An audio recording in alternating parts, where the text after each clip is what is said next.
these threats, and then we'll see ourselves, our role in cybersecurity. That cybersecurity is not just for members of the department of cybersecurity, students or staff or IT person. It's not just for IT inclined person. We'll see our role. That cybersecurity is actually a shared responsibility. Okay, so I start with this. Our topic says Cyber Shield or Cyber Shield 101. Cyber Shield is another name for cyber defense, cyber protection, cyber security. Okay, so what is cyber security? We say it consists of technologies, processes, and controls designed to protect systems, networks, application, data, devices, and even humans from cyber attacks. There are different definitions actually that we'll find, but it's just a very fancy way to say the practice of protecting people and systems or networks from cyber attack. So for short, that's what cyber security is. So you can say it's the practice of protecting people, protecting systems, protecting data from cyber attacks, by using various technologies, various tools, various techniques, processes, and policies. The CIA triad. Now, since we are talking about cybersecurity, it is very, very important. We cannot isolate this CIA triad from cybersecurity. By the way, CIA triad, what does it even mean? It is an information security model, actually, that provides a kind of framework, boundary, scope for what? For cybersecurity. So the C there stands for confidentiality, the I stands for integrity, and the A stands for availability. Sometimes people use these terms interchangeably, but they are not. What is confidentiality? Confidentiality, we say, is the protection of sensitive information from being accessed or disclosed by unauthorized individuals. For short, we can just say keeping information private. What is meant to be private should be kept private. That is, only authorized people should have access to certain data. I give us an example. You go see a doctor, for example, maybe at LAUTECH Teaching Hospital or even UCH. Now, the medical record of patients should only be seen by the doctor or the physician or the caregiver, not the security person, I mean the physical gate man or the hospital cleaner. So that is confidentiality in place. Another example is, for example, GTB, which is just one of the many commercial banks that we have in our country here. They encrypt customer PIN, that is PIN, personal identification number, so that even their staff can't view them directly. So when you get to the bank, or even you need to replace your ATM, okay, and then you are giving default, they don't even know it. You need to reset that password, otherwise it will not be usable. So this is confidentiality in place, and then it needs to be ensured and enforced before we can say somebody or something is what? Cyber secure. I go to the next, which is integrity. What is integrity with respect to cybersecurity? We are talking about data, network, systems, information. So the protection of this data from unauthorized modification or destruction.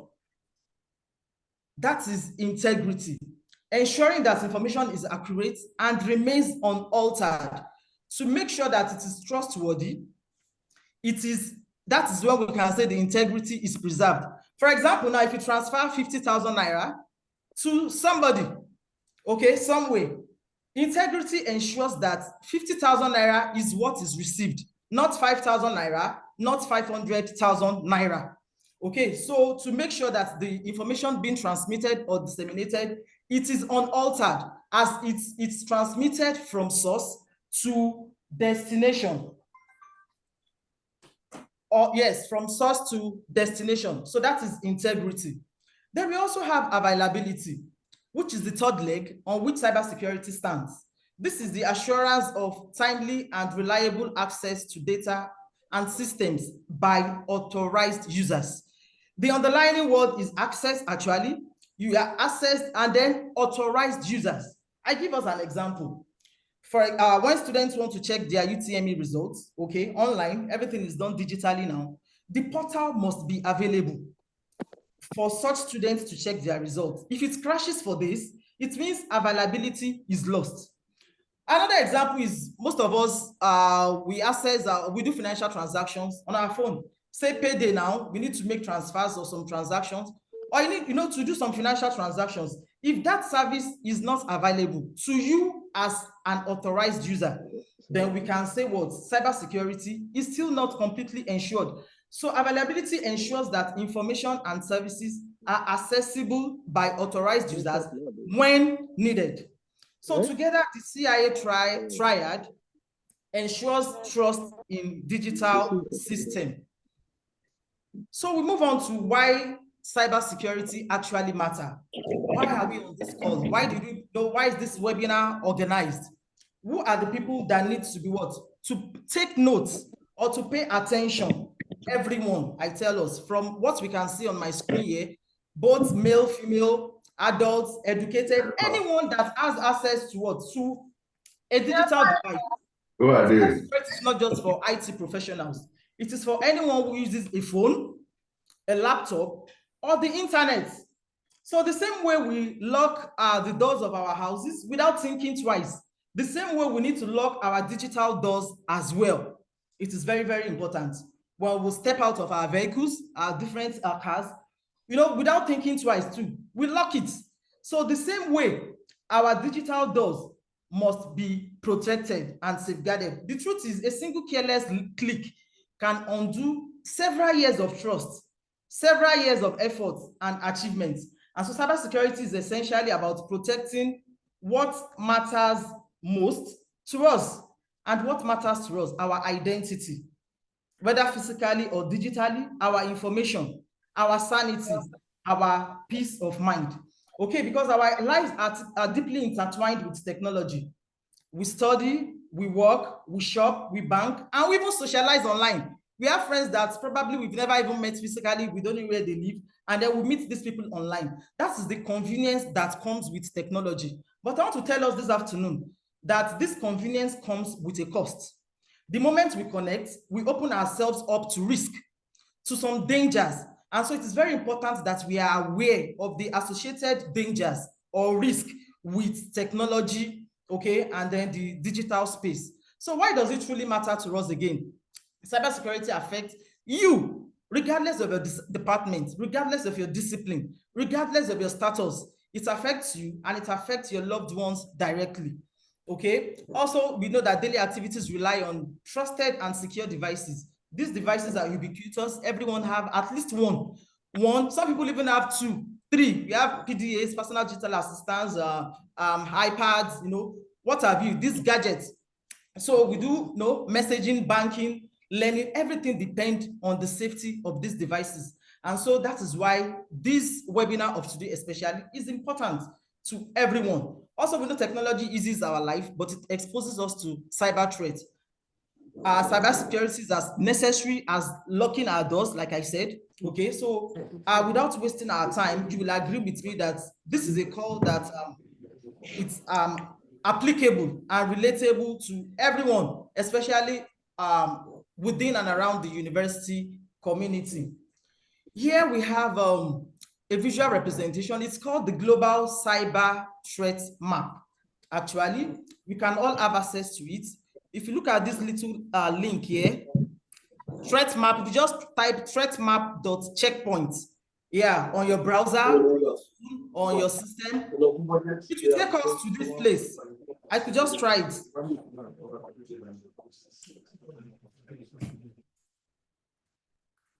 Hello, can we hear me? Yes, we can. We can. Thank you very much. So I was talking about the Global Cyber Threat Map. Thank you. The Global Cyber Threat Map. It's a visual representation, of different sources of cyber attacks across the globe.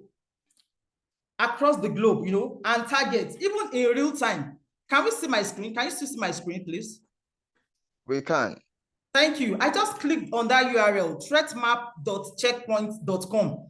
And then here we are. It takes us to the what? To the global, no, in real time, the cyber threat map. So what information do we have here? We have total number of cyber attacks.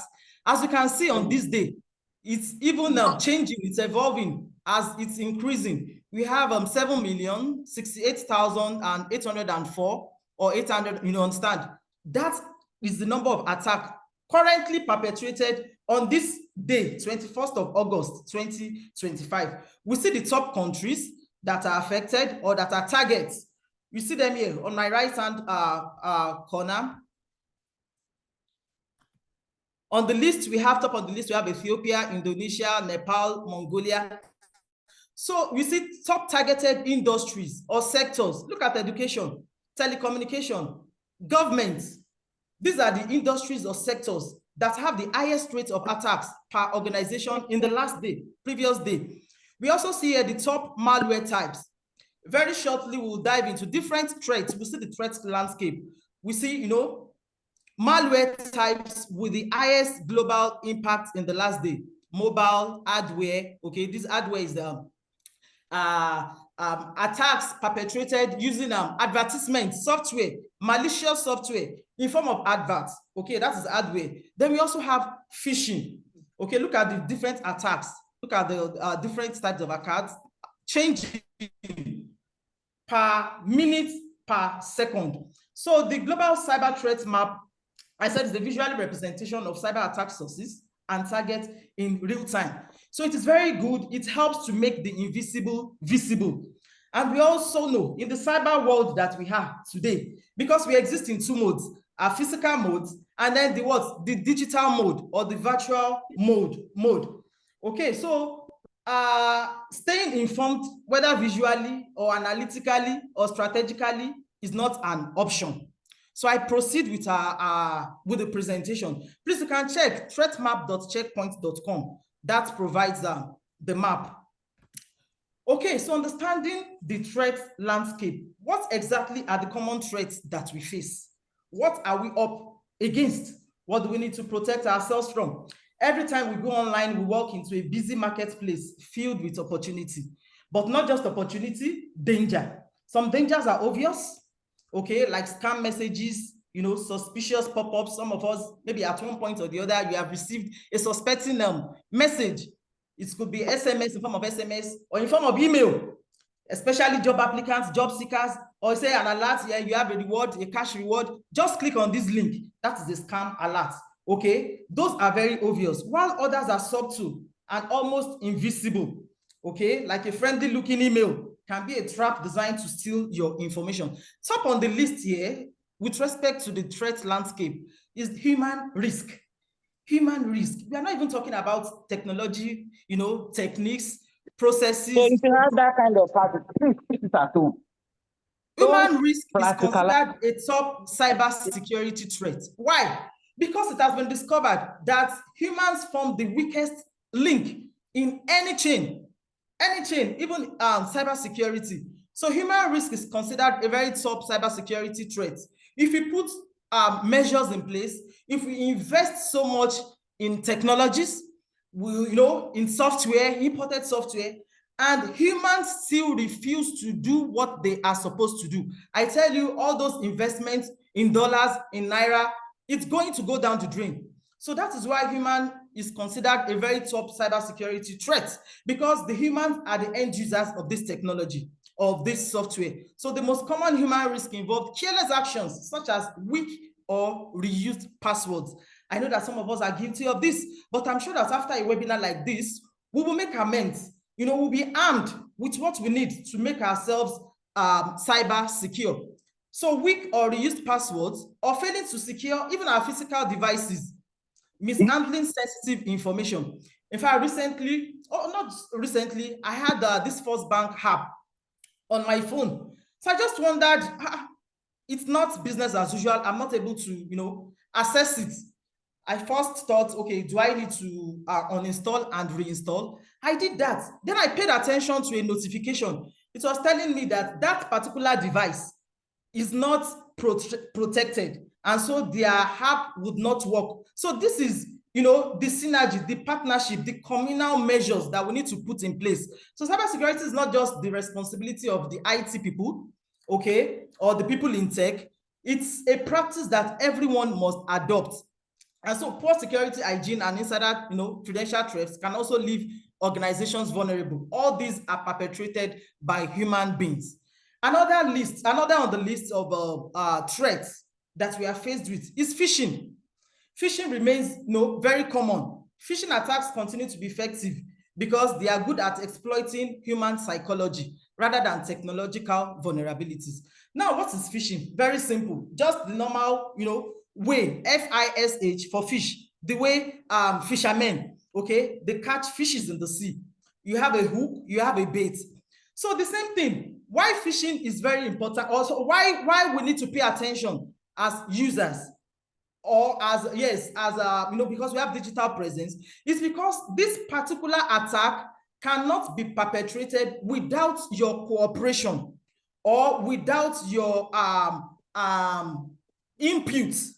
Okay, we have different types of cyber attack. We have some malware, okay, maybe at the point of downloading, but this particular phishing, it's, you know, exploit human psychology rather than technological vulnerabilities. No matter how secure the system is, no matter how secure a database is, no matter how secure the network is, attackers craft, you know, they play on the psyche of the targets, okay, who eventually becomes victims if they are not careful. So the goal is to trick the recipient into divulging, you know, sensitive personal information, financial information, or even, you know, trick you into what? Into downloading malware onto your device. So they are not able to do that without your permission. So that is why phishing is very, very common and popular, and that is why it is leveraged on by attackers.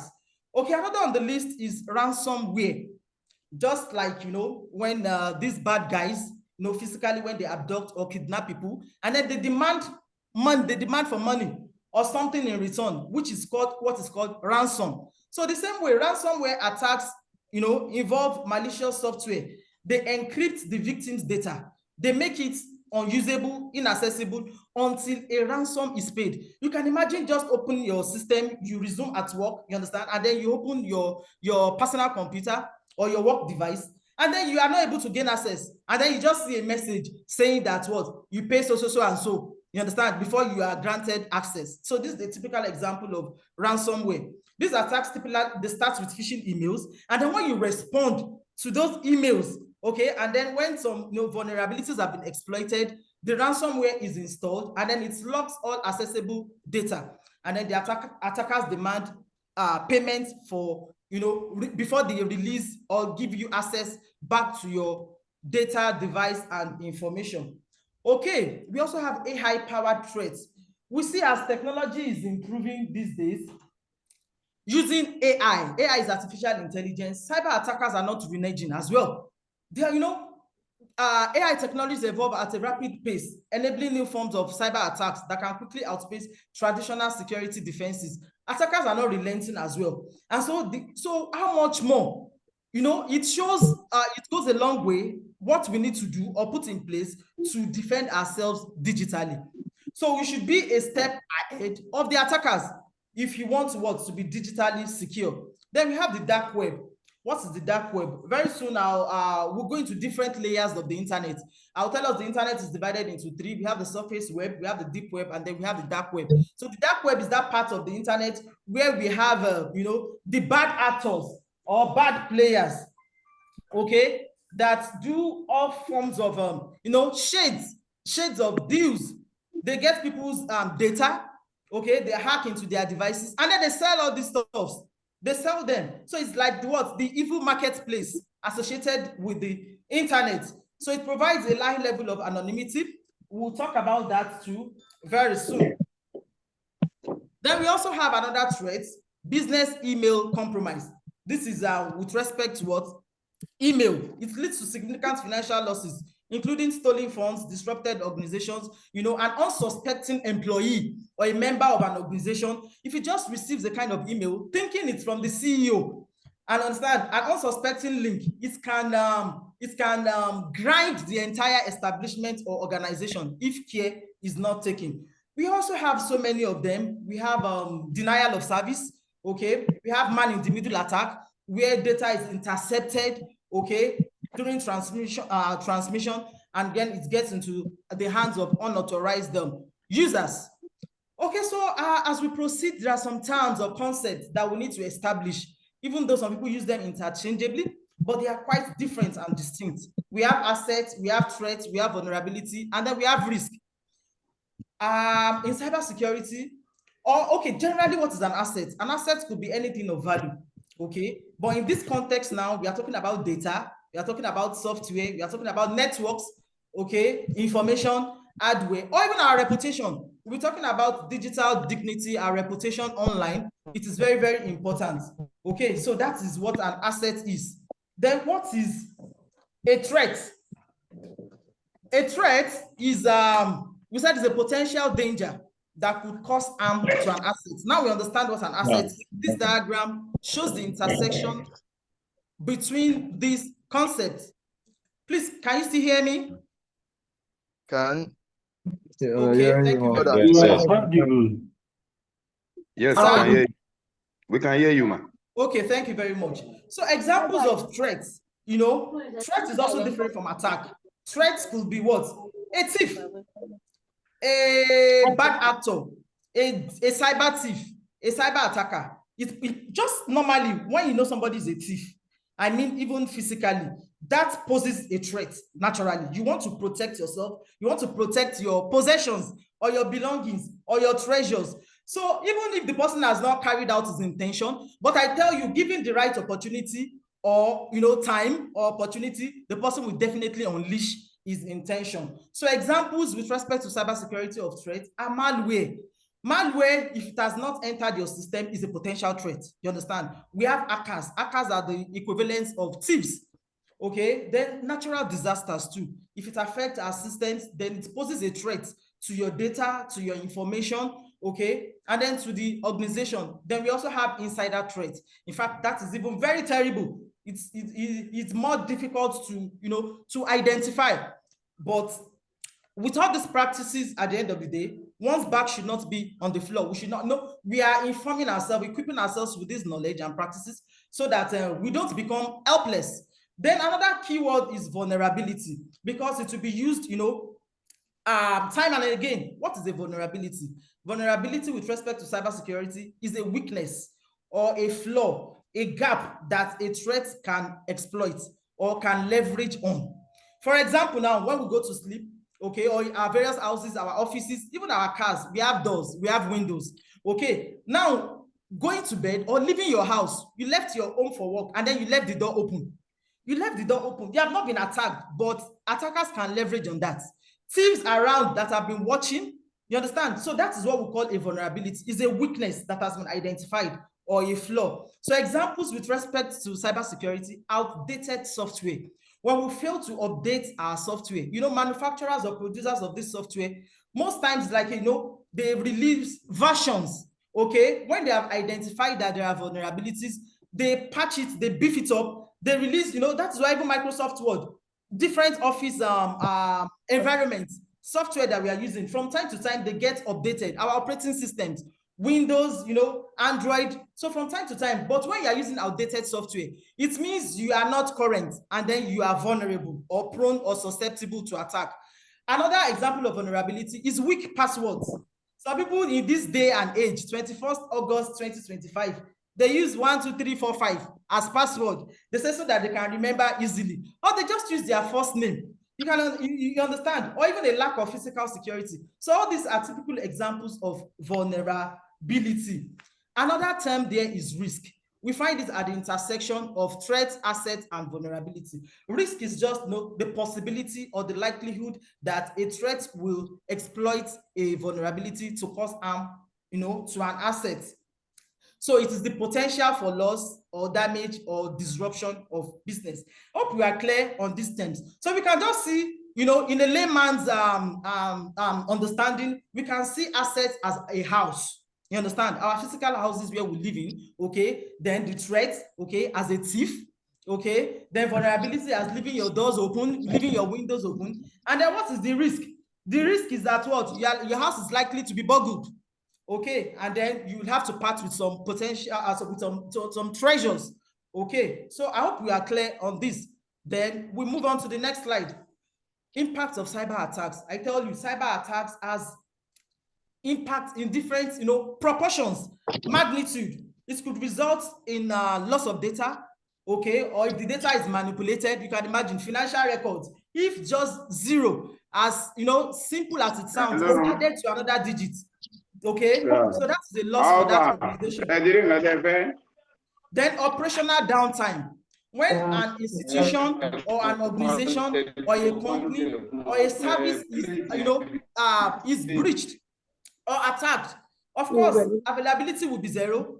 Operational downtime, there will be no business continuity as usual. Then we also see reputational damage as an impact of cyber attack, which is why we need to take this very seriously. You can, so many things, even our banks, our commercial banks, before anybody hears, even if it's just a rumor that this bank is having this problem, even if it has not been verified, people will start, moving their funds, migrating, withdrawing their funds from that to another. And then the news begin to spread like wildfire. That is reputational damage. Okay. Then we also have financial loss, and it has legal consequences. Legal consequences, yes, which also has financial implication. For example, if people's medical records is leaked or out there, they can sue that particular health organization. Okay. And then there could be legal issues which also have financial implications. So that and many others are the impact of cyber attack, which is why we should not allow ourselves to be attacked before we act.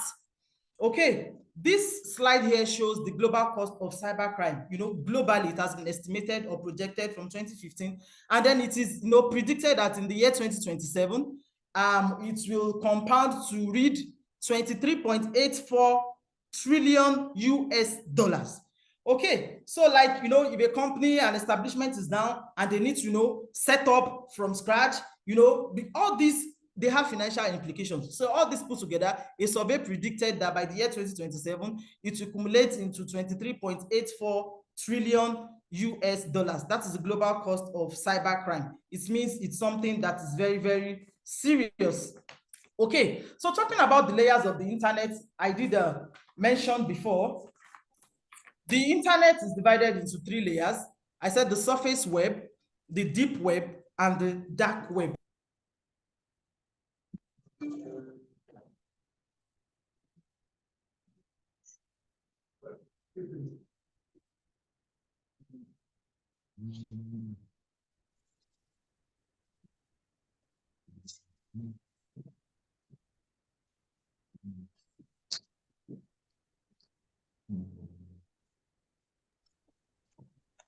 Dr. Amusan, we are waiting on you.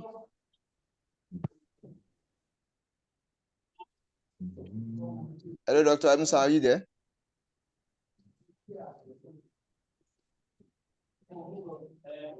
Wow, you can't hear her again? Dr. Amusan, we can't hear you. Yes, so. I hope it's not cyber attack.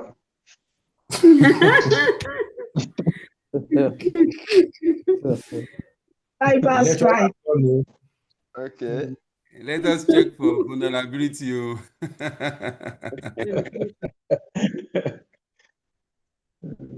It is a risk to the meeting.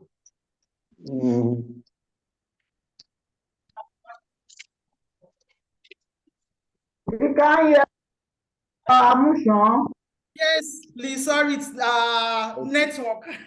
It's the technology we are talking about. Okay, the layers of the internet. I'm so sorry for that disruption. Okay, so talking about the deep web, I said is the deeper part of the internet that we all use. Please, can you hear me? We Yes, can we hear can you. now. Can't see your Okay, slide. so how this is different from the surface web is that we need a You can see login. your slide. Your You slide. can't Your see. slide. Can you Dr. see my Amusan, slide? yes, slide, we can't see your slide anymore. Wow. You can just repeat the last presentation. You'll have to share afresh. You have to be sure.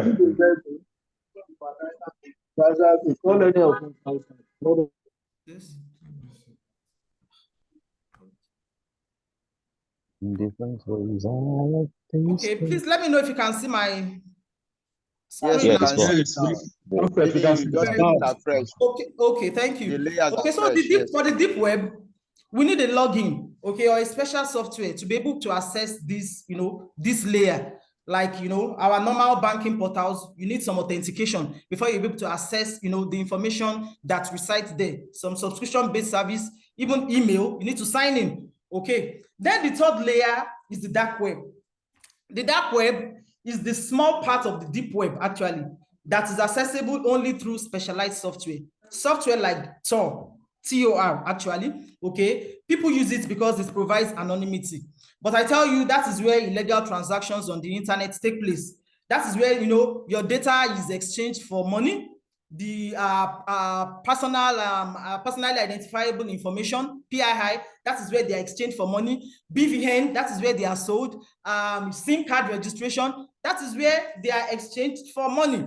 If we do not guard them jealously, okay, even websites that sell drugs, some private communication firms, this is where they reside. And so we need to be aware of all these possibilities. Some people are just used to the surface web. You think all you have on Google is all we have about the internet. No. And so this is helps us so that we are aware and then we are able to take corresponding action. Now, talking about data, remember the title of the webinar, we say Cyber Shield, protecting our data, our devices, and then our dignity. I want to tell us this afternoon that our data is gold. We may not know it, and so we need to what? To treasure it. It's a treasure. So we need to cherish it. Data is gold. We tend to think of data as just files or documents, but to cyber criminals, our data is treasure. Something as simple as your phone number, email address, passwords, even academic records or financial details, they are worth money on the black markets, the deep web. Okay, so personal data is a valuable currency, and misuse leads to identity theft risk. Somebody can put on your identity. It is possible. Now, each of these pieces of data, like I mentioned, our personally identifiable information, okay, anything that points to you or that gives information about your person, okay, when all these are put together, okay, all these pieces of data, when they are combined together, it can reveal the map of your life, of somebody's life. So we call that, life map. So small details like this, when put together, they create a full personal profile of such a one. And so that is why we cannot afford to be unconcerned. Okay, so it is very important that we protect data like valuables, because indeed they are gold bars. So what types of data are typically stolen? Any information stored by an individual organization is a potential target. It can reveal something about you. It's something that is hunted for or mined, by these cyber thieves.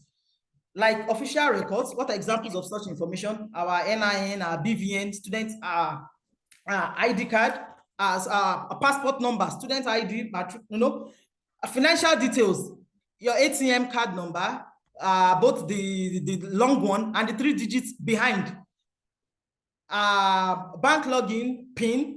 So all these we need to cherish, we need to keep them like treasure that they are indeed. Even health information. Nobody will want, after consultation with a medical personnel or with a doctor, with a consultant or physician, nobody would like his or her personal health record to just be on the public space or, or public repository or on social media. So that is why this information needs to really be protected.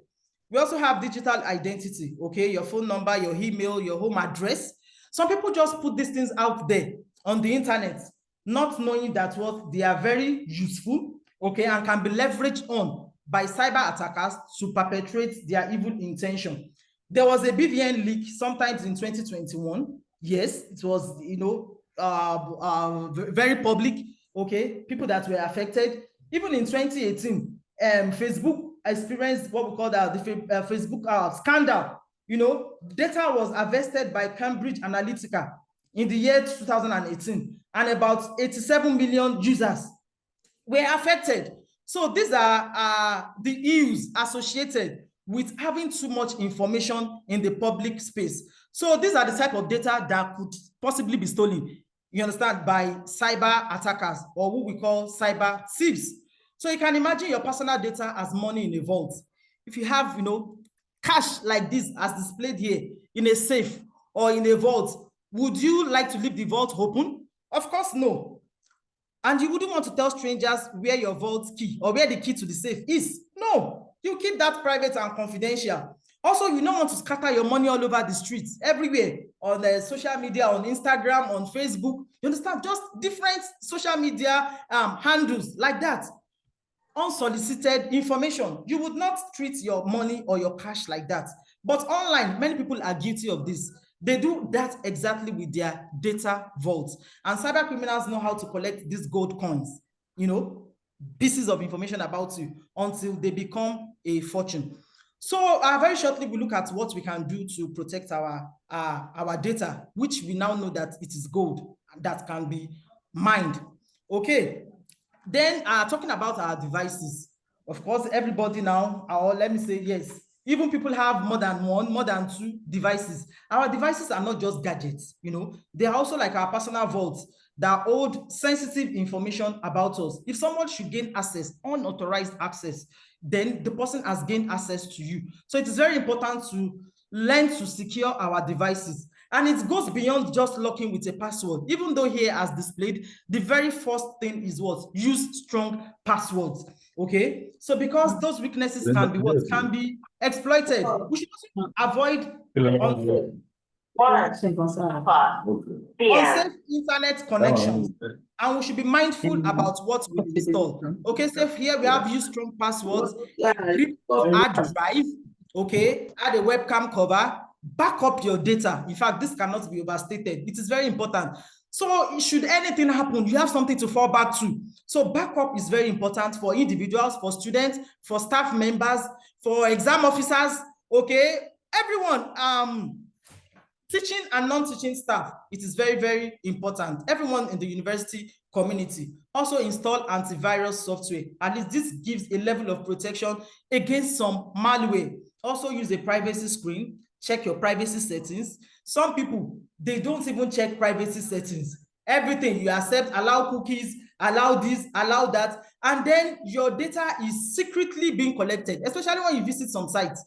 You visit some sites, some websites are designed that the primary intention is just to collect your data. And then an unsuspecting user, in fact, you save information, login details, you save it on the browser. And to worsen it, some systems are not even ours, maybe shared devices. You go to the library or the e-library, you say so that you can remember your password when next you visit, and then you save it there. All this provides a form of vulnerability or a doorway for intruders or unauthorized access into your digital space. Also, updating the operating system is very important, both our mobile devices and our PCs. Then avoid pirated materials and applications. Also, don't open suspicious attachments or links. Then secure external devices. Some people just bring in their flash drive. I want to copy this. I want to give you this. You have to be very careful. In fact, in this day and age, we really need to shine our eyes. Then implement individual access accounts, especially if that system is being shared. Okay, so some people can have access. You can compartmentalize your system such that access is restricted to particular aspects of the system. So these are many more. Helps us to protect our gadgets and our devices. You wouldn't want to hand them over to a stranger, and we shouldn't do that digitally either. So every step we take to protect our device is a step towards protecting our entire digital identity. We move on to why passwords matter, because that is very relatable, very common. We do this, very often. We want to access your bank account online. You need password. Your email, we use password. So why do they matter? It provides security. It prevents unauthorized access to accounts and systems. Okay, most of us are familiar with this dialog box I have at my right-hand corner, a combination of username and password, okay, before access is granted, before you are able to log in to use a particular service or to have access to a particular piece of information. So why do passwords matter?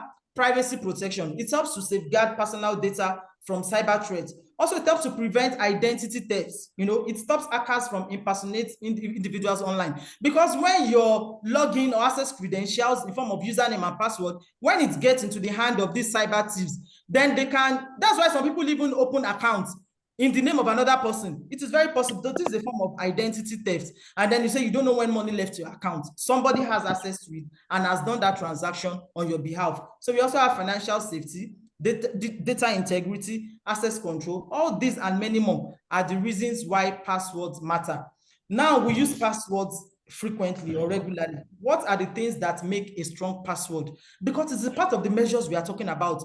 Cybersecurity, let me tell us, it's not just about investment in technology or buying a very expensive piece of software to secure, no, it's about these simple tips, these practices that, we carry out day in, day out. Okay, so starting with strong passwords, what are the things, the features of a strong password? Length. It must at least have 10 to 12 characters long. I just told us that some people still use 1, 2, 3, 4, or if they say eight characters, they'll just use 1, 2, 3, 4, 5, 6, 7, 8. Okay, then complexity. It should, have a combination of uppercase, lowercase, numbers, and even special symbols. Very soon, we'll do some practical to test the strength of our password. Okay, so just stay with me. Then we have unpredictability. Talking about strong password, it should not be something that, even your very close associates should be able to guess or predict. Some people have been attacked based on this. Somebody got into an office, saw the picture, okay, and the name of the wife of that person. People that, that is their own job. They are sleeping and waking thoughts is how to steal, to get, people's data and information. The person just asked around, what is the name of the wife of this person? They told, he tried. After 3, 4 attempts, he got access to the employee's system. And then, the rest is history. So our password should be what? Unpredictable, and should not be what? Is guessable, even by our close kings. Okay, so it's also very important to password protect our documents. From time to time, we're in the university environment. Okay, you want to send the question paper, HOD says send the question paper on CYB, so and so. We just send them like that, without protecting. We can, these simple tips, cheap, that doesn't cost much. Okay, it just needs our discipline. Okay, so for example, a Word document or even an Excel document or a PowerPoint document you want to send to somebody, and that it's very sensitive. Okay, so that it is not susceptible to man-in-the-middle attack. If it even gets into the hand of thieves, once they don't have the password to open, okay, then at least it provides a level of what? Difficulty, a layer of protection to that particular document. So these are things, even in Microsoft Office, Microsoft Word, Excel, and PowerPoint, that we can practice. If you go to a Word document now, after you are done with the document, or let's say the question paper, and then you want to send it, we can do this. Some of us, we just go to file and we say Control S, we save, okay, and then we just send. In saving that document, there's something else we can do. If you go to the save options, okay, and then we go to tools, and then general options, it will give us an opportunity to provide the password to open that document, such that if it gets into the hands, of the legitimate or the authorized recipient, the person would need a password, okay, and then you provide it, and then it doesn't get into the hands of unauthorized users. So I believe you can do this, or if you want us to do a demo, it's just that I have to navigate out of this Zoom, and then we just go to Microsoft Word. But it's something we can practice. If you have a typical Word document, okay, if you just go to tools, as if you're about to save, okay, then you see that little tab there, you say general options, okay, and then you'll be allowed to supply the password. So these are just simple tips that are effective and that help to protect our documents. Also, we have what we call MFA. MFA is multi-factor authentication. Multi-factor authentication is like providing another layer of security, okay, to our documents, to our data, to our information, and to our devices. Okay, so when we use a combination, of 2 or more, we call it multi-factor authentication. Before you can have access to that resource or that asset. Remember, assets in this context now, we are referring to data, we are referring to information. It could be a network, okay, it could be a server, okay. So first on the list, we have something which is very popular. For example, now our password, okay, our password, our PIN. That is something that you answer to, okay? Then something that we have, something that we possess physically. most banks, they have security token that's beyond password. You also need to what? If something is sent to your to the token, so you need to send out those 6 digits before you are able to what? To authenticate or to have access to that service. Then the third is something you are. Okay, if they are able to beat what you know, okay, and then they are able to beat what you have, then what you are, and this is where biometrics come into play. Biometrics is something that uniquely identifies you, that makes you different from another person. Even identical twins, we have been made to know that there are features that uniquely differentiate them, like their fingerprints. Okay, no matter how identical, if you are able to distinguish, but biometrics present those features like a iris, face, retinal pattern, even voice. So these are things. So a combination of these 3 factors, okay, or more, is what is referred to as a multi-factor authentication. Okay, so why is it important? Why do we need to adopt this? It helps to protect against password breaches. So I said, even if credentials are leaked, okay, the extra authentication layer, it stops unauthorized access. At least it provides a level of, a form of difficulty, yes, for attackers. Then it helps to mitigate phishing attacks. Okay, those people that steal password, they cannot bypass the second authentication factor or the third authentication factor. It also helps to secure sensitive data. Okay, essential, for banking, healthcare, business, most of those things that we do. It's been a while I entered the banking hall. We are able to do financial transactions, in the comfort of our room, in the comfort of our offices, using just our mobile phone, leveraging on the what? On the internet. Okay, also, it helps to reduce the risk of credential stuffing. This and many more are the advantages of using multi-factor authentication. So if you have not, please, let's even WhatsApp, it has 2FA, Facebook 2FA. Okay, so at least it makes it difficult for cyber attackers to gain access. Okay, now how secure is your password? Most of us use passwords, mindlessly, but it's very, very important. If you go to this URL, please, are you still with me? Can you see my screen, please? Yes, we can. Let's just take this simple exercise together to check the strength of our password. Let's just go to password monster, passwordmonster.com. We can try this, yes, on our devices. Passwordmonster.com, as shown on the screen. Are we together, please? Yes, ma'am. Okay, passwordmonster.com. We are there, ma'am. Thank you. Okay, so we have something like this, like the screen I have here. Are we together? Yes, yes, ma'am. Okay, thank you. So now we can start with some people that just use, today is 21st of August. Let's just type a password. Let's say 21 August.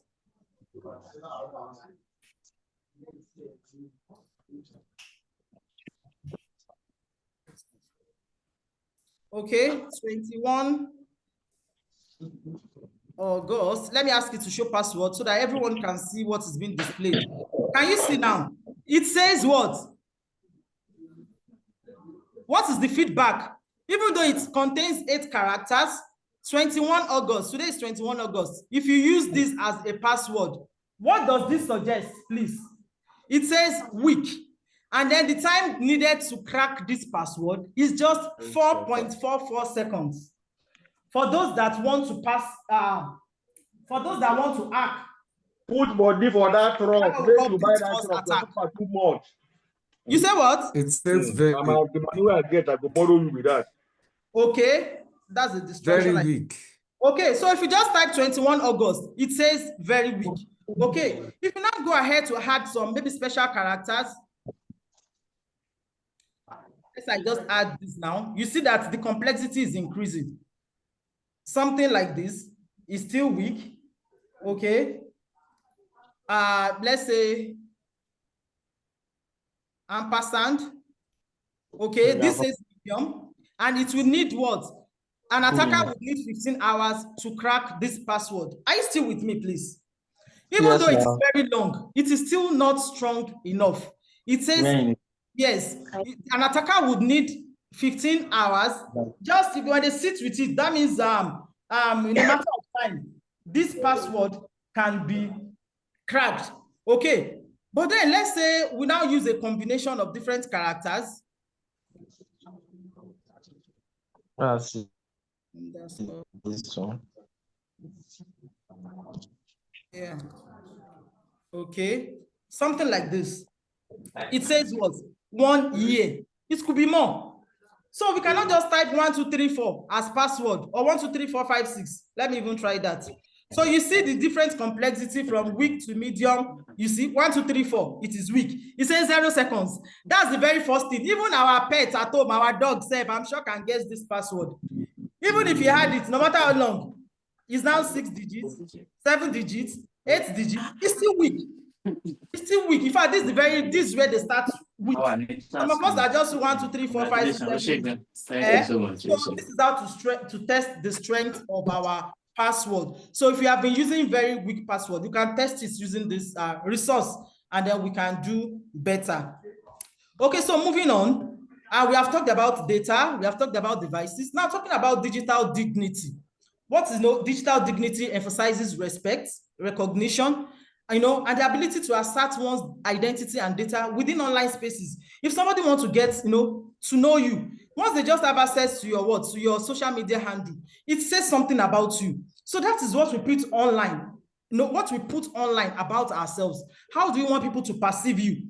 So on the other hand, digital privacy focuses on protecting personal information and preventing unauthorized access and misuse. So every post we make, every comment we respond to, we put out there, even picture that we share, it contributes to how others see us on the internet. Okay, so once something is online, I tell you, even when you delete it, they say OTLO, it can be copied, it can be shared, it can even be screenshotted. Okay, even after deleting it. So that is why we have to be very careful what we put out there about ourselves. Okay, so understanding digital reputation. What I have here is something that talks about digital footprint. Okay, digital footprint. That means we can be traced online. I said we have we exist in 2 modes, okay, our physical mode and then our virtual mode or our digital mode. Okay, so just like academic transcripts shows, the grades of students, say something about them, the courses they took while in school, our digital footprint shows our character. So sometimes employers even go as far as, sometimes they'll tell people to drop their social media handles, LinkedIn profile, and even social media. We know that LinkedIn is professional. Even Facebook, Instagram, they'll say drop it because they want to get to know who this person is online. Okay, is he really who he claimed to be physically? Okay, in his natural self. Okay, and that's why some people have even lost opportunities because of their careless reputation. Okay, a single careless post, okay, or even can affect opportunities in ways that we do not expect. This particularly goes to students, undergraduates that are on this call, because I understand that this call cut across both students and staff members of the university. Don't call me.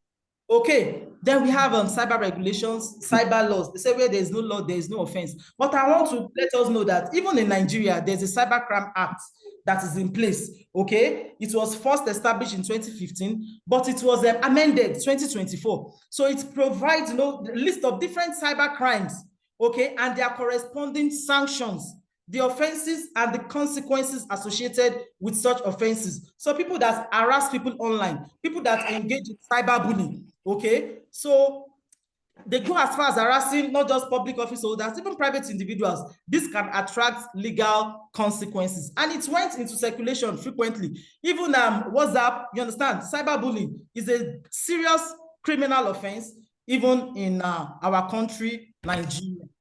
Okay, now talking about the Cyber Shield 2 kit. I want to tell us that the strongest defense that we have is not a fancy piece of software. It is awareness. Awareness helps us to spot red flags before trouble strikes. And so that is why we need to shield ourselves, to protect ourselves. You understand? A form of defense. So I would say cyber shield, cyber defense, cyber security, they all mean the same thing. So here on this slide, I list a framework for personal cyber hygiene. Secure your devices. This cannot be overestimated. Harden your passwords. I've shown us tips, what you can do to secure our devices, how to add in our passwords, okay? Then ignore suspicious links. It's not every link. Some people send message, click on this, claim your reward. Hello, please. Yes, Okay. man. Go, man. I said, is somebody saying something? No. Just go ahead, man. Okay, thank you. So ignore suspicious links. If it looks too good to be true, I tell you, then it is not true. Okay, then encrypt sensitive information, like I just mentioned, maybe Office, Word documents, PowerPoint is very, very important. Then log out and lock devices. Okay, and then detect and report anomalies. So when we put all this into practice, it will help us. At least it provides a level of what? Security. Awareness, I said, helps us to spot red flags even before trouble sparks. So it's about developing smart habits, like keeping our accounts secure, reviewing our settings regularly, making backups, staying informed about new threats is also very, very important. Technology can offer many helpful tools, but without personal discipline and also a sense of responsibility, I tell us, even the best tools will fail. Okay, so our cyber shield is built on both knowledge and action. So it's not enough to just know these things. We should put them into practice starting from now. So these are some, we call it cyber hygiene daily habits for safety, like some do's and don'ts. Okay, on this right-hand side, what we need to do, regular backups, update software, heed warning signs, then what we should avoid. Okay, pause before clicking, log out always, limit oversharing, and then don't click on known links or reusing password. Reusing password, or some people, all their accounts, they have a single password. They said so that they don't forget. So it's just like handling the master key of your home to an adversary. That is the implication of using a single password across all our digital accounts. This is very risky. Okay, so this brings us to this particular slide, a point in our discussion. If after putting all these practices in, or when you, let's say you even failure to put them in place, and then you are faced with an incident. An incident is an occurrence, an unpleasant one, okay, in cybersecurity, like a breach, okay, a data leak, a data loss, okay, your organization, or even you as an individual, you see that you are confronted with an attack. It's not the end of life. What then do we need to do?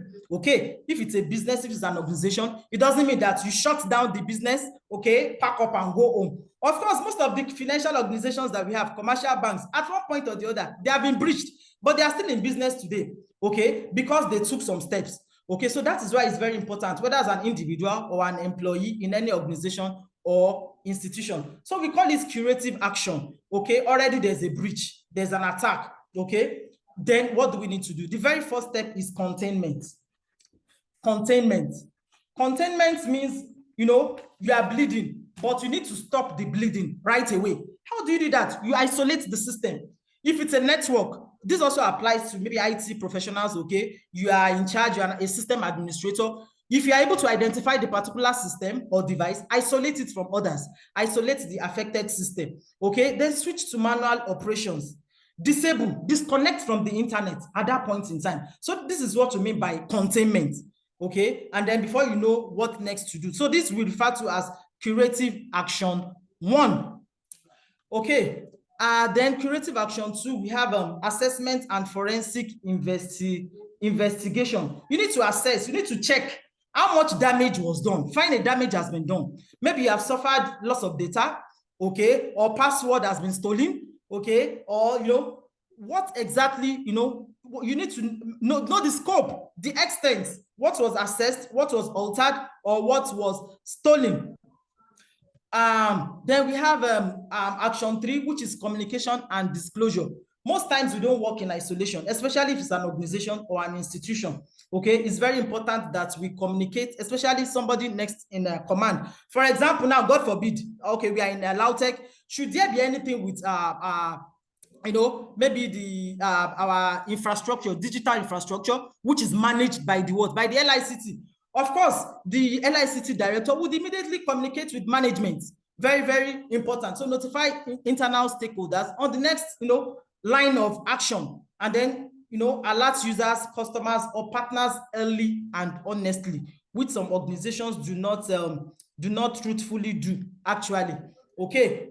Then our other step is restoration and then recovery. It is important to clean the system, okay, so that you're able to restore from backups or patch holes. Okay, it's important. Sometimes you need to reset credentials.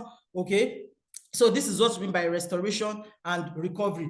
Like when I was being introduced, they talked about VIGB. These are some of the things that we gained from that virtual institute of capacity building for tertiary, higher education. Okay, and so it is important. Knowledge should be shared or should be cascaded. So that is why we are doing this awareness. So these are part of the, the takeaways from that particular VIGB program in cyber security. Then we have the other curative action 5, known as post-incident review and policy updates. We can call this post-mortem, okay? Post-mortem, it's important to review what actually went wrong. How did the enemy come in? Okay, which doors did we leave open? But this is after you have contained. You cannot just be asking questions if you have not, put the first 4 curative actions in place. So after that, you need to sit down, settle down. Maybe the IT people, the unit, okay, what actually worked? What do we need to change? Okay, so it's very, very important. What are the lessons that we have been able to learn from this incident so that we can forestall future occurrence? Okay, now these we need to be empowered against cyber threats. Here we have on one hand different threats like I've mentioned, and then we have corresponding countermeasures, okay, that pose as strong defenses.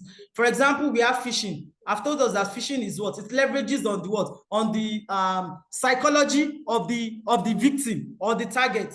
Okay, so in form of fake emails or messages, tricking you to reveal sensitive information. Sometimes it will come in form of urgency or fear, the tone, or sometimes it could disguise that is the C of an exam. So for example, now, if an HOD receive a message, using the email of our vice chancellor, ordinarily you would want to fall into it, but that is not the line of command. That is not. Is that how he has been sending information? So we really need to verify sender. Avoid if the person tricks you and uses the personality of a respected figure, okay, or for example the DVC of the university, and then you just reveal information, sensitive information that you are not supposed to reveal. So it's very important to verify sender as a countermeasure to phishing. Avoid clicking on known links, okay, and then using spam filters.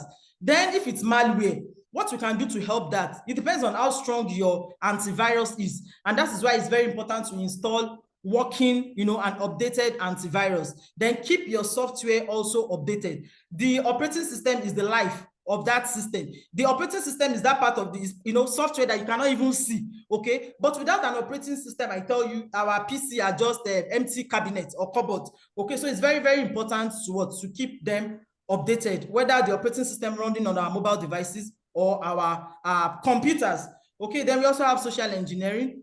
So a way to counter that is to stay skeptical, question urgent requests. Somebody sends a message to you and say your relative has an accident somewhere, send money to this account so that the person can access treatment immediately in the hospital. It's important that we question this. It has a sense of urgency, okay? Now sometimes it will be fear. If you don't this, your account, you receive the message from a purported maybe LICT director and say do this, or your account will be locked, or you not have access to LAUTECH Gmail. All these are schemes or strategies used by scammers and cyber thieves. Then we also have data theft. This involves unauthorized access or stealing of personal or financial data. When we use strong passwords, this Hello. mitigate this. Then reputation damage is also important. We have talked about data. We have talked about Hello, please. Hello. Yes, please. I have a question. Hello. Yeah. There will be time for the questions. There will be time for the questions. Don't worry. It is no time for question. There will be time for question after this, please. Okay. So it's very important to control privacy settings. Okay, depending on different browsers that we use, all these simple tips and practices are very, very important. Very important. Sometimes we just, we have third party, what's it called now? That collect our information. They store cookies, so we need to disable some of these things. So these things are personal. There is no IT company that will do that on our behalf. And that is why it's very, very important. So to know how to protect ourselves digitally. Okay, now talking about practical experiences. For example, now look at this thing, a bank test scam breakdown. You receive the text message that says, this is an alert, suspicious login detected on your bank account. Supposing you receive this now as a message from your bank, and they say, click here immediately to secure account. I want to tell you it is fake. It is fake. Your bank will not communicate that way with you. It is fake. So we need to really be at alert. Then fake job offer. Okay, you received that email. Probably you even applied for the job, or you did not even apply for the job, and then suddenly you receive congratulations. Okay, or click on this to claim your reward. You understand? They say send your banking details for direct deposit. Where? Who does that? Okay, so this helps us to stay at alert. Now, this is also another practical experience. This, in fact, happened. I know very much about this. Okay, in the course of the year, sometimes around me, a very respected professor. I understand. I don't even know if she's on this call now. She sent this chat. She had this conversation with somebody, a suspected scammer, I guess. Look at it. Says, I think we can all see my screen. Okay, this is a screenshot of a WhatsApp conversation. They said we are planning to publish. So the person already has been able to gather some pieces of information about this professor. Number one, he knows that she's a scholar, okay, in the academia, okay, and she will be interested in stuff like this. He said we are planning to publish a special issue. We will be honored to have you as the editor. Okay, they said we believe that your leadership would greatly enhance the quality and impact of this issue. The person also went ahead to say, I know some chief editors and we approach Springer, Elsevier. Can you imagine? He's working on a site because Springer is very popular, of course, in the academia, Elsevier, ACM, you know. They said we are seeking 2 co-editors from different countries from your side to bring diverse perspectives to the editorial process. So for this process, I need any of your email and password for getting special issues. And then the conversation went on and on like that. And so it's continued. They said, having both of us logged on will ensure, okay, where this started from. The person now went out to say it is important for both of us to log in so that we can manage any feedback we receive. The person said he needs the email and password, you understand, of this professor, that if we send out multiple proposals, we might get replies with corrections or suggestions that we will need to address quickly. And then the prof sent it to me. The person also asked, will it be okay if I create a new email account and share the login details with you, with this professor in LAUTECH? You can imagine. He said this way we can streamline. Of course, naturally, you would want to be interested. It's an opportunity to be a co-editor, maybe in an international journal. So the first thing, my response, look at my response. I said, good morning, Prof. Ma. Can you share the name of the journal? I just wanted to run a background check. You understand? To verify the authenticity of this person. Okay. I said, I want to know if it's, maybe it is indexed in Scopus or Web of Science. So except if they are pediatric, then they will not exist in those what? Reputable databases. Okay. Now, the prof responded to me by saying, I have sent his original email that I responded to my email with his details. So I received that email and then I raised my observation. Immediately, I sensed foul play. Red flags observed from the email. I said, number one, you didn't state what specific project or journal he wants you to co-edit. Look at the series of conversation. This scammer did not even state the name of the journal. You want me to be a co-editor? In what exactly? At least there must be a task. What is the name of the journal? I said it's not stated. I said the person is requesting for your WhatsApp number. I said this makes it less professional. The person, why you're on LinkedIn, okay? Why would the person approach you coming to WhatsApp? First of all, somebody you do not know, a total stranger. So the person said, okay, thank you. The prof said, thank you very much, my DD. Okay. Then I went further to say, his request for your personal email and password in the first place, it violates all ethical and professional cybersecurity best practices. And then with this, she was convinced. But some of us will get too carried away, you understand, because of what we want. So I also went ahead to say, creating a shared login may sound convenient, but it is insecure and unprofessional, especially with really reputable journal policies. It doesn't look like a best standard practice. So I said, instead, they provide individual traceable accounts to editors. And with this, then I gave a call again because I saw that the conversation was getting, so lengthy. So I just initiated a call to the prof. And with that, she got convinced that this person is a scammer. So these are many more are what we need to look out for so that we don't become victims. Okay, so with this, I want to tell us that, it's a call to action to be a cyber advocate. Cybersecurity is not just personal. I'm about concluding, actually. It is communal. Like I just said, we are cascading knowledge. Okay, if there's anything that could benefit the next person, because the mistake of one person can sometimes put others at risk. It can put others at risk. For example, those banks, you know, it could just be one employee that failed to do what he was supposed to do. Look at JAMB UTME that happened this year. They also suffered an attack, okay? And then just maybe somebody failing to configure a server, you understand, that did not do or, you know, what he ought to have done.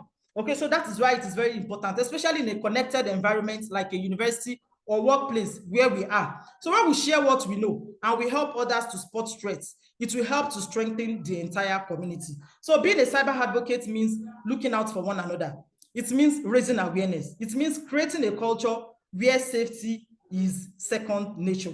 Okay, so I invite us again, and I want to tell us that the strongest shield in the cyberspace is you. So you really need to take charge. Thank you very much for listening and paying attention. Thanks for the opportunity to be on this call. Thank you, Dr. Amusan, for this impressive presentation.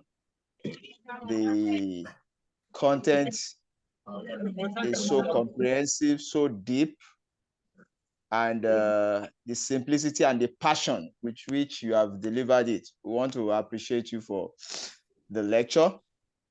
We want to, on behalf of some persons that have been requesting for the presentation slide, we want to employ you to make the presentation slide available so that we can share with a wider public.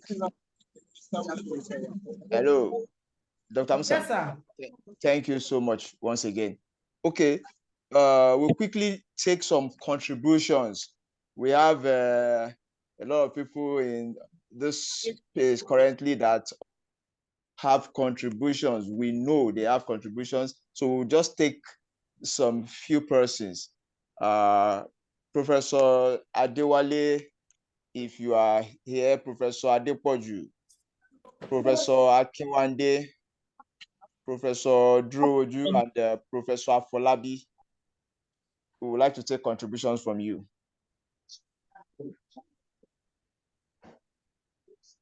Professor Adewale, Professor Adepoju, Professor Akinwande, Professor Alo.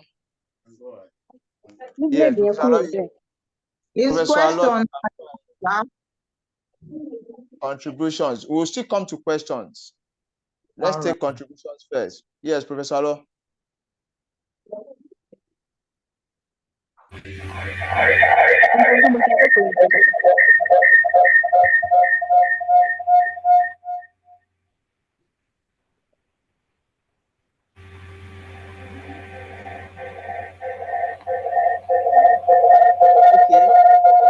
Any other person that has contribution while we are waiting for the professors that have earlier been called? Contributions.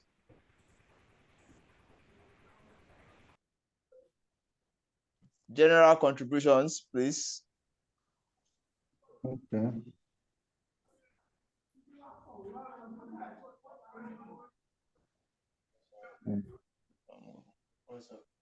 Professor, okay, go ahead, please. Thank you, the host, and good afternoon, the director of CEST. Can you hear me, please?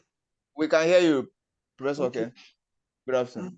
Good afternoon, distinguished professors in this call and all participants. Let me first and foremost, I appreciate Dr. Amusan for that wonderful presentation. In fact, it is all-encompassing. I want to commend you for that beautiful contribution. Well, I don't really have much to say because she had stressed many points, most especially concerning security tips. But I just want to add one or two to what she had mentioned. She had said many things. And in fact, I commend her and applaud her for that wonderful presentation. My contribution is in the area of security tips concerning email, especially phishing email that she mentioned. Well, I want us to, in addition to all that she has mentioned, let's also look out for poor grammar and spelling in any message we received, because any good organization will not send any information with poor grammatical expression. We should also be cautious of suspicious sender, especially in misspelling with the URL. For instance, now, we know of paypal.com. A malicious mail can come out with paypal1.com. So if you don't look carefully, you might have clicked on the link or attended to any information they requested for. And by and large, you'll be selling out your information. So these are just the few things I want to add. Then in our password, let's make sure we change our password regularly. Even if we use different passwords on our different accounts, let's change them regularly. And we should avoid sequences or the same characters. Sequences or the same characters. For instances, using 1111, 2222, 333. Let's avoid that too. Thank you. Thank you, Professor. Okay. Let's have Professor Alo followed by Professor Lawal. Thank you. Good afternoon. Yes, sir. Yes. Good afternoon, sir. Zama. Standing on the existing protocol, I want to first of all thank the organizer of this webinar, and also I'm saying a well job done to Dr. Mrs. Amusan for that impactful and educative presentation. Let me go straight to my question. I will start what happened to me maybe a month ago. I received a SMS message from MTN telling me that I won a prize concerning the million mega promo going on. I ignored that SMS message, but the message kept on coming. I didn't take note of it at all. I just ignored it. I now received a call. So the person that called me said he's calling me from MTN Center, that I want so amount in mega promo ongoing. I said, he asked me, have I not been receiving their SMS messages? I said, I saw it, but I ignored it. He now said, I want so amount. I say, how will I be sure that that message was from the MTN? He now said he wouldn't ask me for any password or anything, but all what he wants to ask me is the maiden name of my mother, that and some when last did I recharge, and so on, which I now said no problem. I gave her my maiden name, my mother's maiden name, and the other things that he has to. You know, my question now, how had it been, you know, when I received that phone call from Nigeria, had it been that phone call wanted to come in now that I'm outside the Nigeria, it wouldn't have come in. And thank God I received that prize, to be candid. So now my question is how can I authenticate messages that it is coming from real? That is my question. Is there any way that we can authenticate that this message that is coming either in terms of SMS or email is the real original message from the original source? That is my question. Thank you. Okay. Okay. Professor Lawal, are you still there? Okay. Well, let's continue and take the questions since we are really taking questions. Hello. We'll take the questions. Hello. Then. Yes, Professor Lawal. Now, thank you. Go ahead. Go ahead, Now, sir. why I also appreciate the presenter and the organizer, I want to put on note that those individuals, senior colleagues you first recognize to contribute were called because you thought this is their area and they can assist us further to understand better. And I want them to see that way and do the needful. Then number two, as you have requested for the document to be sent to us, please go ahead because it has assisted us to separate terms, jargons in that very area. So reading through, we'll also be able to speak like semi-experts and be able to separate issues and not be mixing different 1 minute different things. We'll not be referring to them as the same thing. So thank you. Okay, Professor Abolabi, thank you. All right, Professor Lawa, for your comments. The senior colleagues we called earlier on, they participated in what Professor Dr. Amusan was referring to, the Virtual Institute for Capacity Building Module 10, which is on cybersecurity. And most of the senior colleagues we called, they actually got a distinction plus, meaning that they are well versed in this area, at least theoretically somehow. And then I reached out to them before today that they will make 1 or 2 contributions. That is the reason we call upon them. But it is not compulsory. If they feel that most of the things they would like to say, have been said by Dr. Muslim, then it is not so necessary. Except they have a new view about things, or new interpretations of the area of emerging skills. Otherwise, it is not too compulsory, sir. Thank you for the comments. Thank you, Professor Teslim Ashafa. Okay, let's go ahead with Professor Afolabi. I can see your hand raised. Yes. Okay, Mr. Toye Afolabi. Mr. Toye Afolabi, go ahead. Your hand is raised. Okay. Good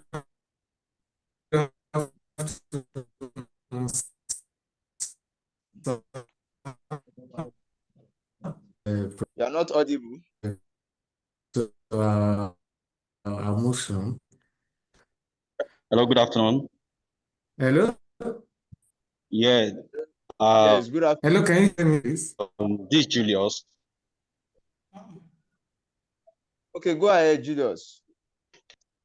Okay, good afternoon. Yeah, I quite appreciate this call. Actually, I saw the posts on a friend's WhatsApp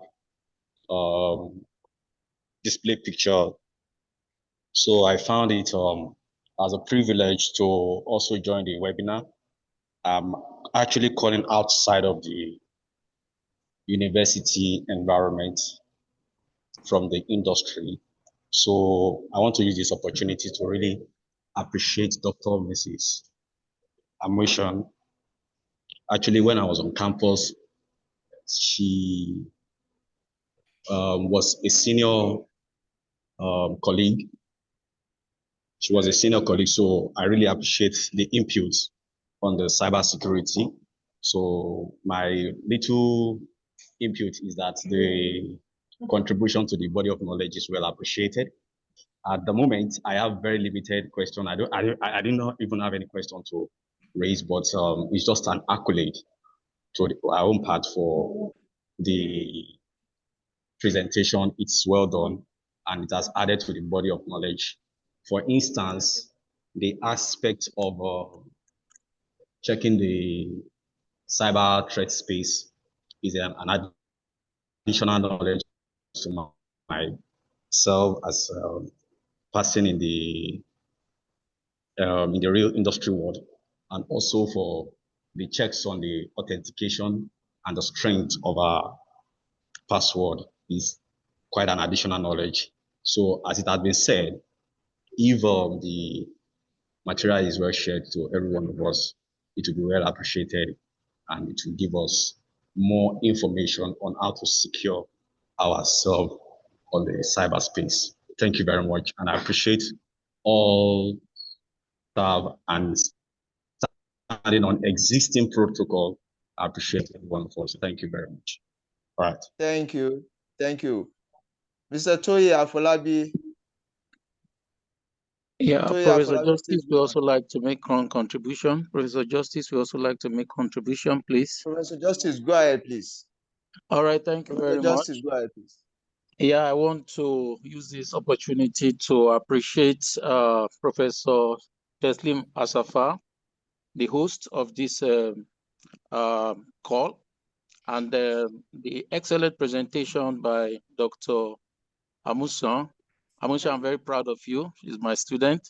I want to, while on the general form, I want to say that she has presented and made available very, very useful, for very broad information on cybersecurity that will be useful to the entire university community.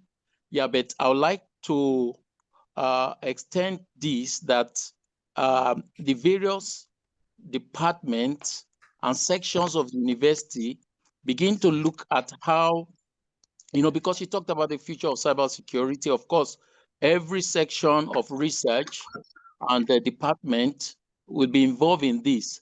Let's begin to see how we can, collaborate with cybersecurity department in terms of coming up with a research cluster that will look deeply into how not only the cyberspace, but other things that we are developing in terms of research and innovation in LAUTECH can be secured.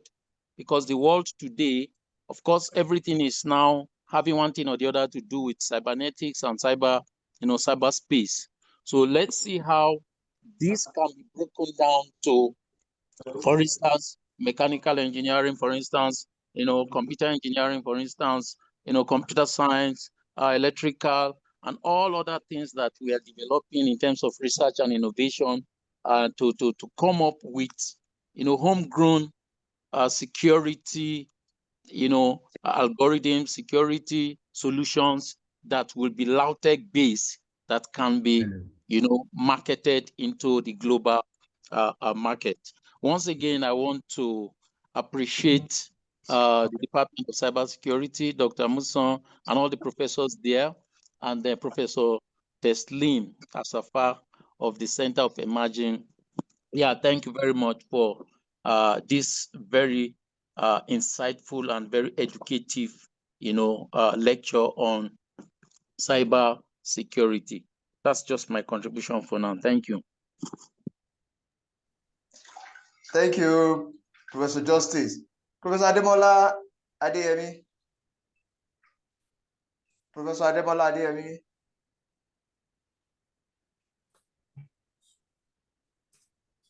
Good afternoon. Yes, sir. Good afternoon, sir. Good afternoon. Please go ahead.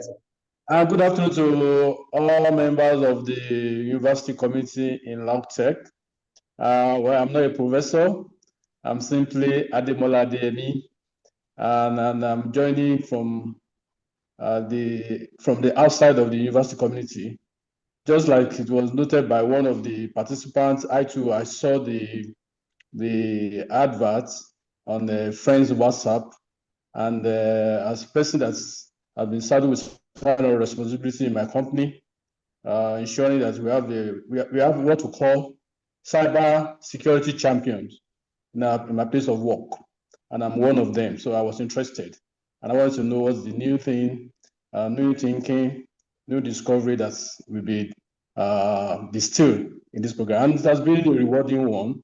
I want to join others to appreciate Dr. Amusan, and also to learn that Faculty of computing and informatics, I think there's need for us to strengthen the consultancy arm of it so that organizations like us, I actually work with the Dangote Group, organizations like us can benefit from this rich resource that's within the university.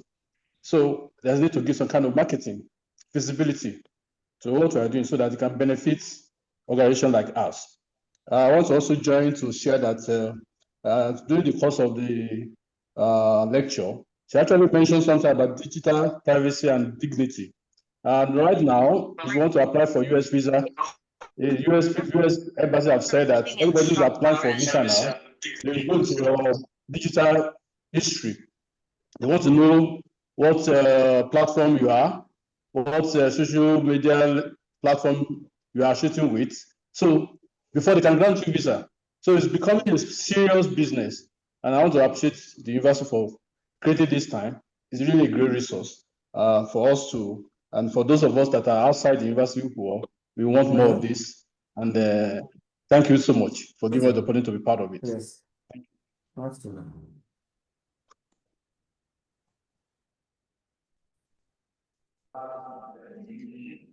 Hello, thank you. Okay, yes. Because of time, we are going to take Collins. We are going to take from either the proofs of team before you can take them. Those that are not. We'll take Toye Afolabi. We'll take Collins. We'll take Elegbede. Please, 1 minute contribution, please. Toye Afolabi, Elegbede, Mayowa, and Collins. Good afternoon, sir. Good afternoon. Go ahead. This is Elegbede Mayowa Rama. It's quite a great opportunity for me to be present at this call. Most importantly, as a student who is a cybersecurity enthusiast. So I just want to praise and eulogize the Center for Emerging Technology, headed by our able Professor Teslim Ashafa, for this beautiful insight. And I also want to join others to call on the center not to make this the last presentation, most importantly, on cybersecurity, because it's a business for all. Security is everybody's business. And just like Professor Justice has remarked the other time, this one is for probably departments that are very close to the Faculty of Informatics and Technology, Faculty of Computing and Informatics. We want it to be that it will be for all departments and faculty as far as LAUTECH is concerned, and even beyond the shores of LAUTECH, so that everybody will be secure. Because security is everybody's business, and just like I said, and collaboration, even with people that are outside of academics community. It is very, very important. Even many times I get surprised when you see friends and colleagues that are even computer literate, so to say, that they are falling victim of some of these cyber attacks. I pray that God Almighty will continue to strengthen the center and make it continue to soar higher. Thank you very much for the opportunity once again. And thanks to our great Dr. Amusan for that beautiful presentation. Faculty of Computing and Informatics, LAUTECH has never disappointed and will not disappoint. Thank you very much, ma. Thank you, everybody. Collins. Yeah, thank you so much. Standing on existing protocol, I'd like to first appreciate the presenter and the organizers of this webinar. So if there's anything we need to take away from today's presentation, it's about the fact that Dr. Amusan mentioned a particular thing, that there's a need for an individual to be responsible in a collective environment. That's a very key thing, because a weak link in an environment could corrupt or bring the entire organization down. So if there's anything we need to take away from today, it's about the fact that individually we need to be very responsible. I'm in a professional environment. We lost an access to our database when 1 out of 99 of us went to click on a link that wasn't supposed to be clicked on. And as a result, we were all became vulnerable as a result. So there's a need for us to be individually responsible. The slogan is, if you are not sure, ask questions. If you don't know, don't accept or click. Thank you. Thank you, Collins. Flash LAUTECH, you are co-host. Flash LAUTECH, co-host. Your hand is raised. Good morning, my fellow the university community. Hello, can you hear me? Yes, we can. Thank you very much. My quick question is the true caller option. Most times you get the advert on Google, you should install Truecaller to your phone. I want to quickly ask the wonderful lecturer, my deputy director, is Truecaller a safe option as a cybersecurity tool to safeguard yourself from malicious calls? Thank you very much. Okay, thank you. I think we should take the questions now also. So, well, because the last Flash LAUTECH is a question, so we'll take some few questions and we'll ask Dr. Amusan to respond. Lukman, are you still there?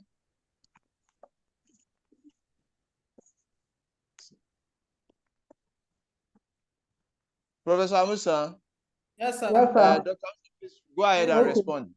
Okay, thank you very much, sir. I want to appreciate the remarks, the wonderful comments, observations, and the contributions of everyone on this call. It's well appreciated. Also, thank you for our rapt attention. Okay. First of all, I think we have just two questions. Okay, one by Professor Alo and the other one by the last caller on Truecaller.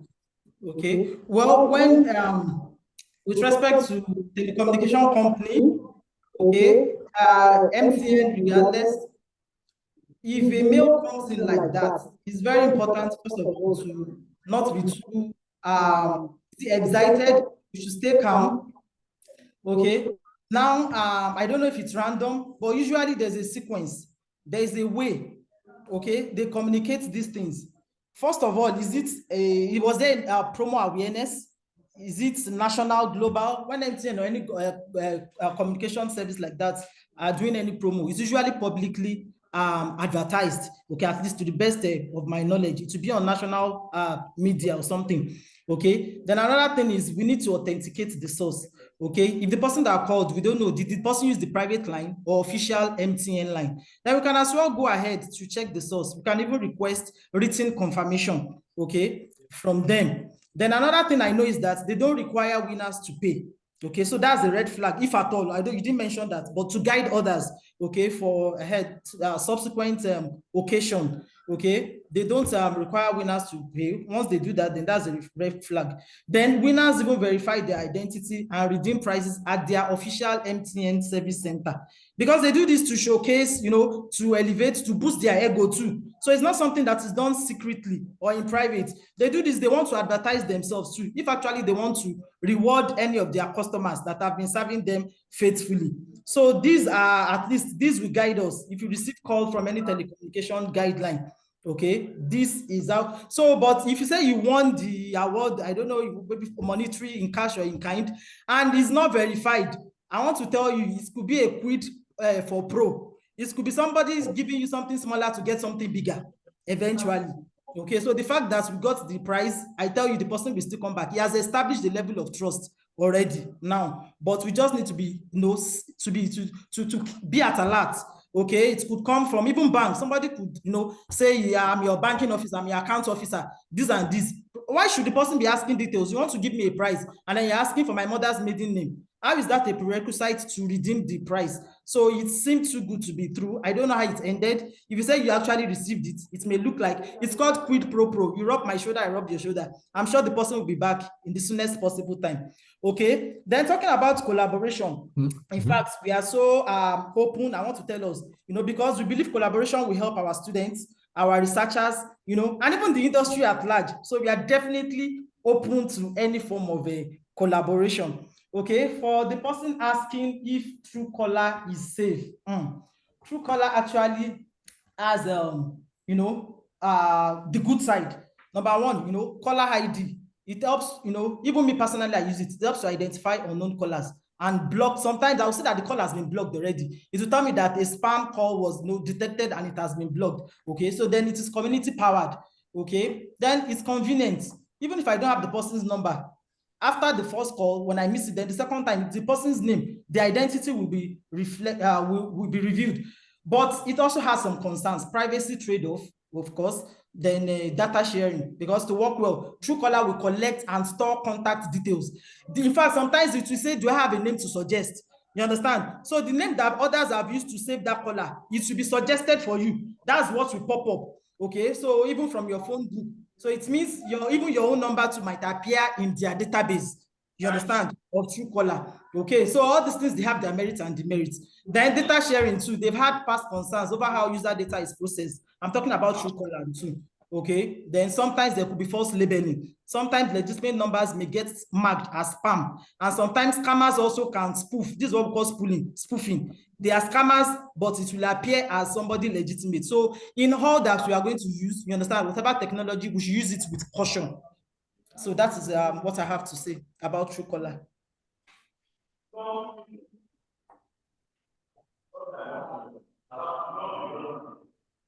Hello? Am I still connected? Yes, because I can hear them. Hello?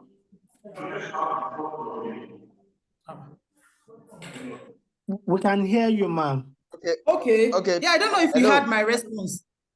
Yes, we have your response, Dr. Amusan, and thank you very much for the presentation once again. Thank you for participation. We are closing now. We'll ask Professor Adele to give us the closing remark and appreciation. Professor Adele. Thank you very much, Mr. Moderator. I want to seize this opportunity to appreciate, number one, the organizers for this incisive program. Everybody, from the responses that we are getting, since everybody has benefited one way or the other from the very program. And we want to believe this is just the beginning. And to our erudite scholar, and for everybody that has made this occasion a success, I want to express our gratitude. And in that wise, I will say that to quote the chairperson of the 1996 Olympics, who said that there is no single word or phrase to express the depth of our gratitude to you all, but to simply say a big thank you for all you have done, for exposing us to all this robust education. We say thank you, and thank you for everybody that has attended here. We are very, very grateful. Thank you. When next we call you, we want to believe you will join us promptly as possible. Thank you very much on behalf of the organizers. Thank you, and God bless. Okay. Thank you, everybody. We appreciate you. We appreciate your attendance. We appreciate your participation. God bless you all. Thank you, CEST. Thank you, everyone. Dr. Amusan, thank you. Everybody, thank you for coming. We appreciate you very, very sincerely. Dr. Thank Amusan. you, everybody. Thank you, Professor. Thank you, Dr. Amusan. Hello.